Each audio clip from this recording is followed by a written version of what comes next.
rekamannya. Nah, ini tuh rekamannya. Kalian nggak lupa kan, weekend ini? Udah stop. Sekarang cepat jujur. Berapa jam sehari kamu habiskan dengan jempol untuk scroll layar? Mulai dari scroll TikTok, scroll Instagram, YouTube Short. Coba deh hitung. Kayaknya bakal banyak banget tuh kalau dihitung. Dan selamat datang di The Scroll Life. Kita adalah generasi scroller ulung, penonton pasif, konsumen konten 24/7. Seringkali kita menyerap informasi, tapi kita jarang menciptakan. Nah, di video ini kita akan bahas satu hal, yaitu transformasi. Yaitu bagaimana cara kamu bisa melepaskan diri dari siklus penonton pasif dan mulai masuk ke dunia pencipta yang produktif dan berdaya saing. The first value, yaitu waktu. Itu adalah aset paling berharga yang kamu buang saat scrolling. Bayangkan, setiap jam yang kamu habiskan menonton random konten, itu adalah jam yang bisa kamu gunakan untuk investasi loh. Orang bilang digital skill itu mahal, sulit, dan butuh laptop. Yang dimana itu salah besar. Digital skill yang kita bicarakan hari ini adalah keterampilan sederhana yang bisa kamu kuasai hanya dengan smartphone. Mungkin kamu bertanya-tanya, kenapa harus berubah? Jawabannya adalah karena dunia butuh kreator, bukan hanya scroller.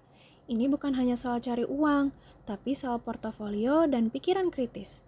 Saat kamu create sesuatu, kamu belajar menyusun ide, mendesain, dan memecahkan masalah. Hal pertama yang harus kamu ketahui untuk melakukan perubahan. Inilah 3 pilar digital skill sederhana yang bisa kamu mulai hari ini juga. Pilar 1, yaitu visual storytelling. Lupakan Photoshop yang rumit. Mulai dengan Canva atau CapCut. Tugasmu yaitu ubah catatan pelajaran yang membosankan jadi infografis yang keren. Bisa juga mengubah momen liburanmu jadi reels yang diedit rapi. Ini bakal melatih mata untuk estetika dan pacing. Pilar kedua yaitu content strategy.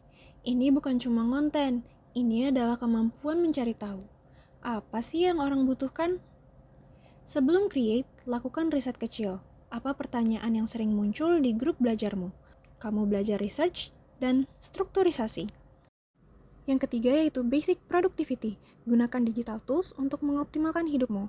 Stop menulis jadwal di kertas yang akan hilang. Pelajari dasar-dasar Google Sheet untuk melacak nilai, anggaran, atau jadwal ujian. Pelajari task manager sederhana seperti Trello untuk mengatur proyekmu. Semua yang tadi kita bahas, kedengarannya bagus di kertas kan? Tapi kamu tahu gak sih, ada pelajar yang awalnya cuma hobi, nonton tutorial masak. Dia berhenti scroll, dia mulai recreate resep, merekamnya pakai HP, dan mengeditnya di CapCut. Sekarang dia punya channel kecil, bahkan mendapat job order kecil. Padahal dia cuma pakai skill yang baru dia pelajari 3 bulan yang lalu. Modalnya cuma HP dan aplikasi gratis. Intinya, jangan tunggu jadi sempurna. Ide terbaik selalu muncul saat kamu sudah memulai bergerak. Lupakan peralatan mahal, gunakan apa yang ada di tanganmu sekarang. Sekarang, inti untuk menjadi kreator sudah jelas. Kamu punya resource-nya, yaitu smartphone di tanganmu. Kamu punya waktunya. Yang membedakan scroller dan kreator adalah keputusan untuk mulai. Ingat, skill digital itu bukan hanya tentang membuat konten viral, tetapi tentang pola pikir. Ini tentang disiplin dan konsistensi. Dan sekarang kamu harus mulai dari yang paling kamu kuasai. Kalau kamu suka nonton review buku, bikin highlight buku terbaik versimu di Instagram Story pakai Canva. Kalau kamu jago matematika, rekam layar dan jelaskan satu rumus sulit di CapCut. Jangan takut hasilnya jelek di awal.